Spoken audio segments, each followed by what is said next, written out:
Hi guys, I'm Minna and I'm one of the destination specialists for the TMB. So hopefully some of you have been talking to me already about your trip. The TMB is an incredible trip. I think you're going to have the best time ever. There's just something so special about the region. The scenes, the views are just fantastic. The food's amazing. You'll meet tons of people along the trail as well. I can't recommend this trip more highly, and I'm so jealous that you guys are about to head off on it. So I guess let's start. The first thing I'm going to speak about is the weather. So currently conditions are looking really good.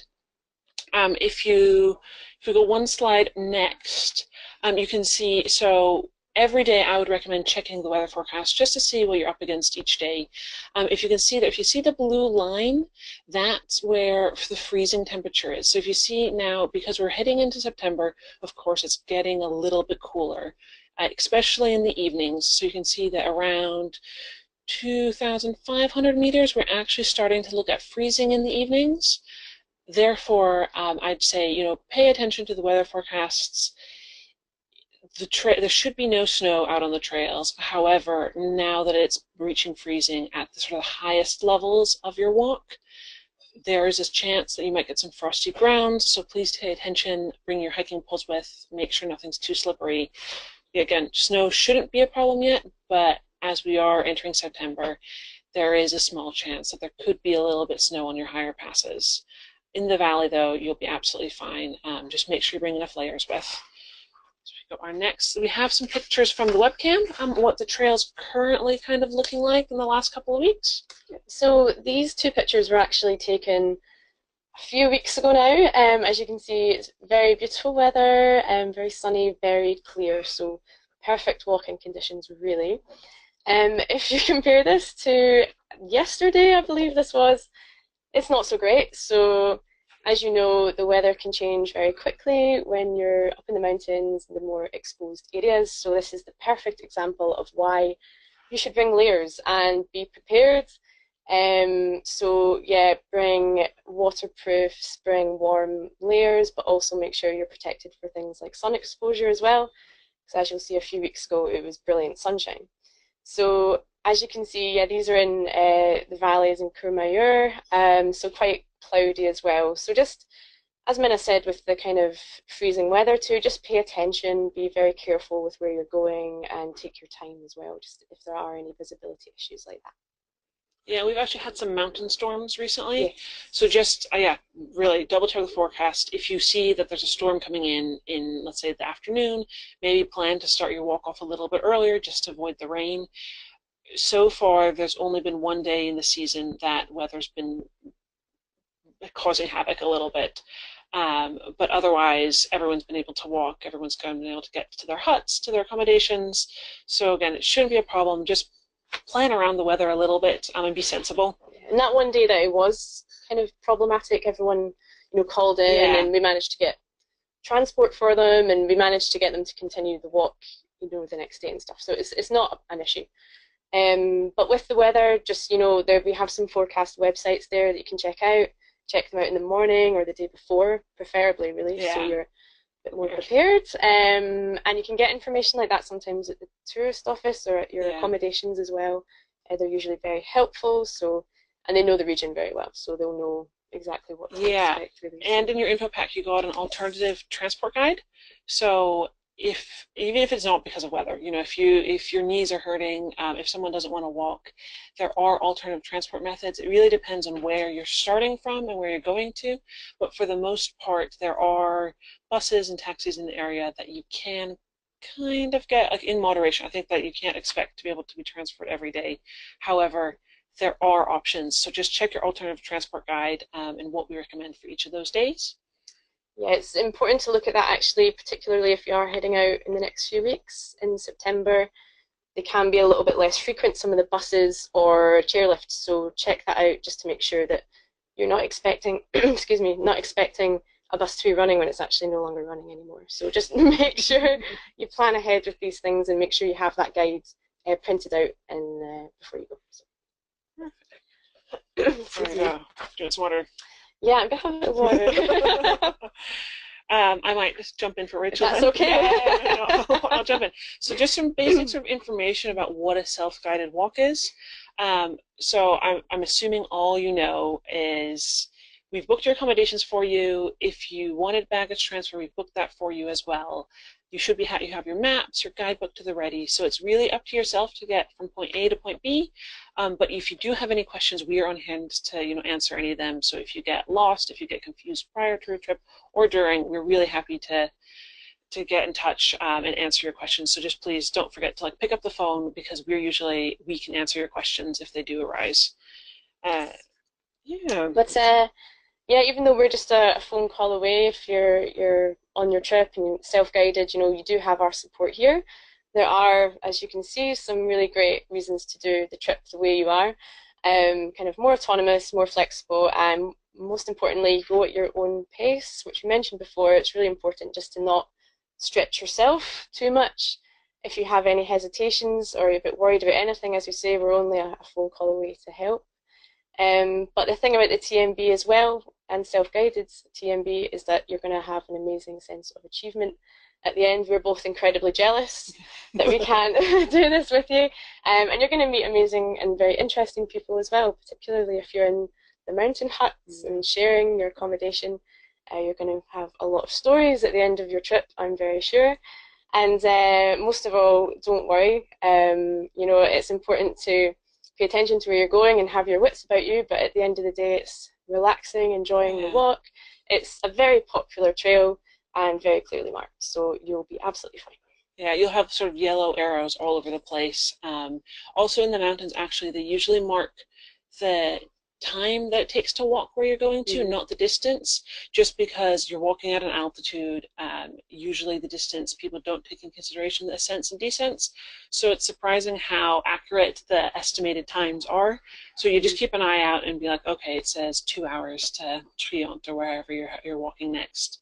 Usually it is correct. So yeah, keep an eye out for the yellow arrows. Up next is, so this is something really cool that we've launched recently and everyone's really excited about it. So we've launched an app.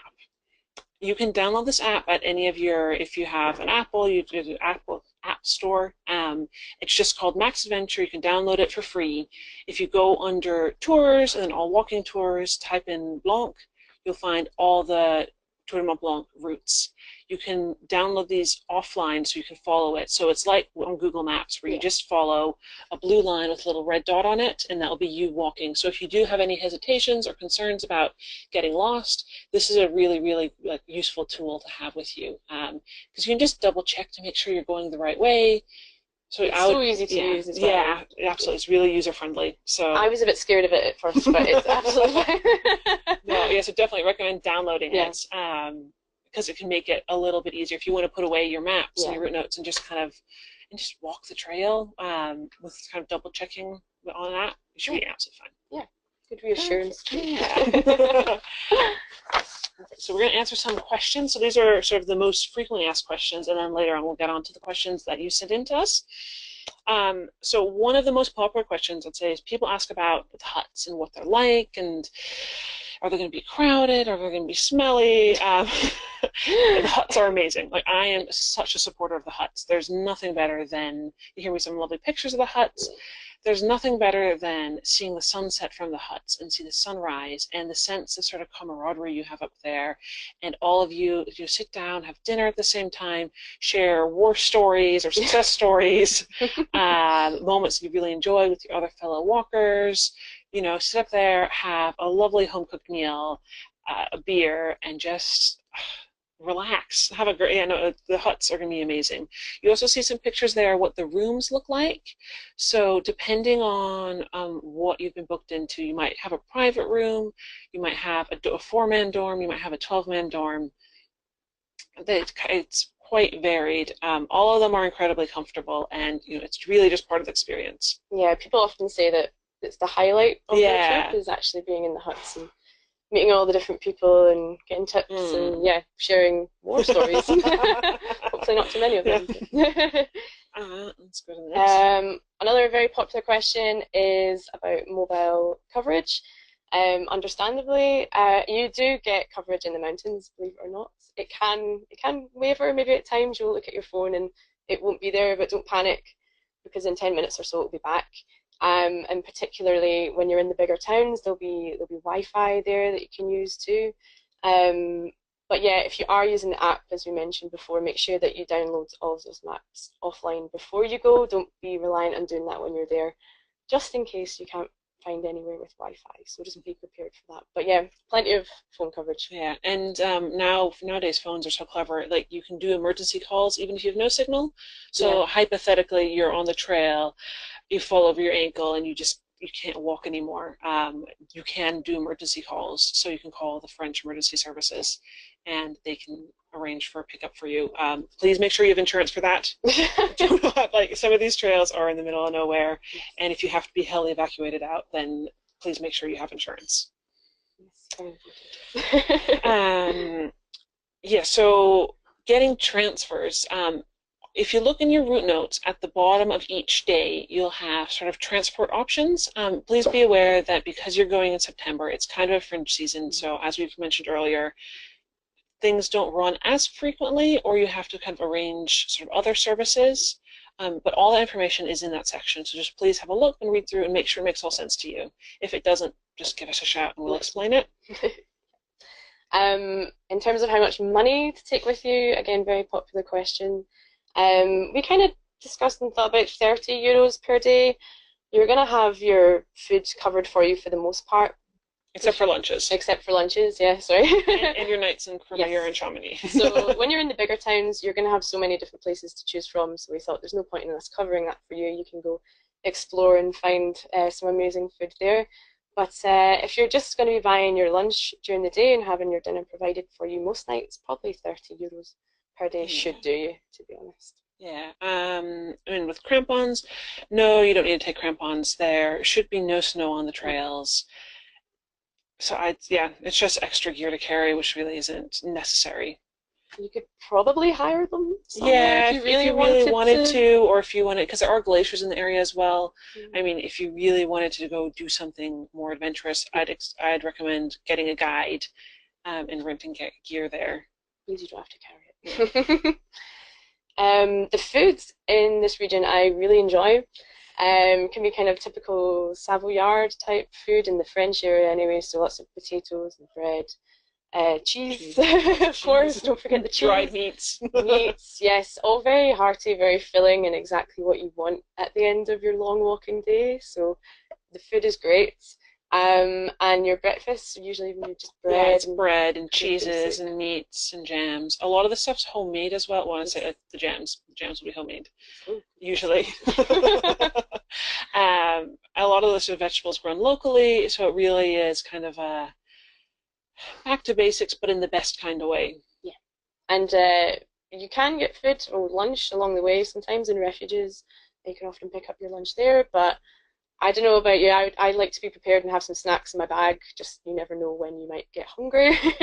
So I'd always bring or stock up when you're in the bigger towns and bring some food with you too. And if you have any dietary requests, please just tell us in advance. If you're vegan, if you're vegetarian, it's best for the huts to know this in advance so they can sort of accommodate you accordingly. So if you do have any dietary requests, just tell us. In Chamonix, in Courmayeur, there are plenty of like specialty shops if you want to pick up on, nuts, dried fruits, anything kind of special. They usually have plenty of choice for you. Yeah, so up-to-date information on bus transfers. Again, just check your route notes. It's all written there for you. Also, Alternative Transport Guide will have options for you as well. And finally, water from the streams. We don't really recommend that you drink. Bring plenty of water with you during the day anyway.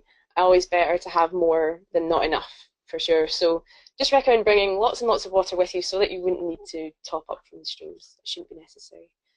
And while I remember, there is an ultra marathon on. Oh, yeah. We should probably mention that. So that's from the 29th of 28th of August. 24th. The 4th. The 28th to the 4th, the ultra marathon's on. So just be aware it might be a bit busier or a lot busier in Chamonix. There might be people running past you You can join in if you want. I wouldn't be. But They're crazy. yeah, just be aware that it might be a little bit busier between those dates if that is when you're planning to go. Yeah, but it creates a great atmosphere. So you have a bunch of sort of athletes in the area. So yeah, if you are heading out, in the next 4 days, towns will be busier, but it's just so much fun. Everyone, especially people that are done with their races, they're looking to kind of have a good time, Yeah. have some drinks, and they're really interesting people to talk to as well. So yeah, if you have a moment, say hi. Yeah. Perfect. Now I guess we're moving on to some of the questions you sent us in. So with regarding to sort of laundry facilities, sometimes in Chamonix and Courmayeur, the accommodations can wash things for you. However, it does come at a cost. So usually I just recommend hand washing things. So bring a little washing detergent with in your pack and just hand wash it because you can hang stuff up in the bathrooms. They dry overnight. That should be no problem at all. Um, rather than, paying an arm and a leg to get a t-shirt washed. Yeah, I wouldn't rely on that. So yeah, the refuges don't have Wi-Fi. As I mentioned earlier, you'll find Wi-Fi in the bigger towns, so you can catch up with everything there. But it tends to be that the refuges won't have Wi-Fi, so just as long as you're aware of that in advance. Yeah. Perfect. Here's another bus and shuttle option. So there still are sort of with the buses here, because after the 6th of September, a lot of the buses aren't running anymore, you'll have to arrange Allo Bus. Allo Bus is a bus based out of Courmayeur. I know that we've had some questions if they speak English. Yes, they do speak English. However, their answer phone is in Italian, so just bear that in mind. Don't let that put you off. They do understand what you're saying if you leave a message, and if they do pick up the phone, they'll be able to answer for you and book it accordingly. Also, you can now book your Allo Bus in advance. So if you already know now that on the 10th of September you would like an Allo Bus at 3:15, you can book that, no problem whatsoever. Yeah. Swiss francs, I would recommend taking some out.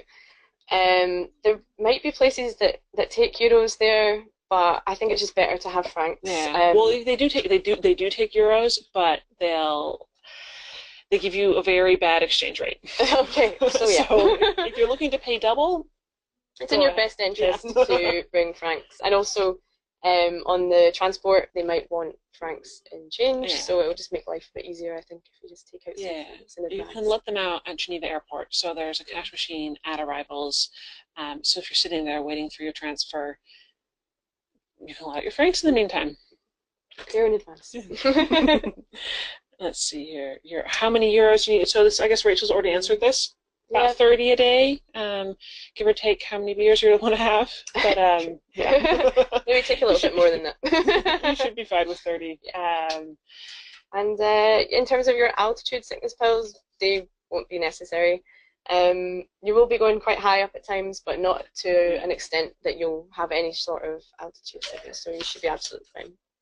Perfect. I think there's some more. Yes, so elevation gains. So again, if you look at your route notes, it has your elevation gains on it, it has the distances, it has the time. So depending on what route you're doing, what day it's on, all your sort of elevation gains will be there. So just have a look through that and make sure that's the route you want to take. Yeah, the guidebook's so useful, so definitely read through it. Pharmacies in the areas, there will be pharmacies definitely in Chamonix and Courmayeur. They're two big towns, so anything you'll need, you'll probably find it there. So they're the two main places to go for your pharmacy. If you need medication, and you know you're going to need it, then please bring it with. If you have any prescriptions that are running low that you definitely need, just prepare in advance to bring it with. Because sometimes some of the local pharmacies have different laws than they do in the US or the UK or wherever else you're coming from. So be aware that they'll be able to provide what's legal in France, but that might not be the same as it is in your home country. So if you need medication, just bring it with, and they'll be able to, they'll have your basic Tums, aspirin, whatever you might the more basic things they'll have for sure. Yeah. Knowing the local language, it's good to always know a bit of basic French. I mean, that's what you're going to need on the TMB. Maybe, there will be speaking a little bit of Italian as you cross the border, but generally Everyone speaks English. Yeah, Everyone speaks English. and they're all very good at English, so you Yeah. shouldn't need to speak any French. Yeah, I think the locals just appreciate it if you can say Yeah, bonjour and ça va, and then they don't expect you to know any more yeah, than just sort of pleasantries. yeah. So you'll get by. Yeah. Let's see here. Perfect. Yeah, the trails are really easy to navigate. Just, pay attention. Make sure, you're following your waypost. When you see a waypost, definitely have a look and see what way it suggests you to go. Just that you don't like no, no one's gotten lost this year. Knock on wood. You won't either. It's fine. And particularly with the app as Yeah, well, yeah, the you apps. shouldn't get It's lost. foolproof. Yeah. You should be absolutely fine. Yeah, absolutely fine. Sorry. Anyway. Best way to get so traveling to Les Houches from Geneva, I would recommend. Usually, the quickest way is actually to go back to the airport and take a transfer from the airport to Les Houches. The public transport directly from Geneva to Les Houches is a little bit of a nightmare. It's quite slow. It's costly. By the time you do it all, you might as well just go and get a transfer. So there's various companies you can get a transfer with. We can book one for you, or you can arrange it directly with Mountain Drop-Offs, Alpibus, or Sham Express. They all run relatively regularly in the area. So all you have to do is provide them with your flight arrival times or what time you want to be picked up, your phone number and email address, and booking it accordingly. So plenty of options. Sleeping bag, that won't be necessary when you're staying in the dorms. We recommend bringing a sleeping liner. But if you're staying in the hotels, you will not need a sleeping bag at all. So one less thing to pack. Yes, and so we've already mentioned Alobus. Alobus will be operating in September, and yes, they do speak English. Okay. Perfect. We've received a question here from David. David, is there any snow on the trails right now? No, currently there's no snow. However, as we saw earlier, the freezing temperatures is coming down, so at the higher routes, it does freeze overnight. However, so far there's been no snowfall. So it really depends. If you're heading out in the next week, that probably shouldn't have any snow whatsoever. Maybe if you're heading out, really late in the season, you might have a little bit of a dusting, but nothing that requires any kind of technical equipment. Do we need sheets and towels in the refuges or in the hotels as well? You won't need sheets. I don't think you'll need towels if you're in the hotels. So yeah. With the refuges, it depends if you're in a private room or not. So if you're in a dorm, I'd say bring a sleeping bag liner with you, because there they won't change the sheets as. So I don't say it's not that they don't change the sheets. It's the fact that you get blankets, and the blankets don't have sheets on them, and because it's coming to the end of the season, people have been using the hut quite frequently. So what I recommend is bring your own sleeping bag liner, sorry, your own sleeping bag liner, just for peace of mind. They will have towels there for the most part, but I'd say bring your own lightweight towel with if you're staying in a dorm room. Yeah. Maybe one of those little quick dry towels as well, because if you do get caught in the rain too, they're so handy to have, just in case. So, I think. Another question. Let's see here. Yes, the hotels, hi Rose, the hotels do have shampoo, soap, everything that you'd expect to have in a normal hotel. Yeah. Perfect. I think we'll wrap up for today. Thank you very much for your time. Thank you. Thanks for listening. And have an amazing TNB. I know, we're so jealous, but you're going to have an amazing time. Bye, guys. Bye.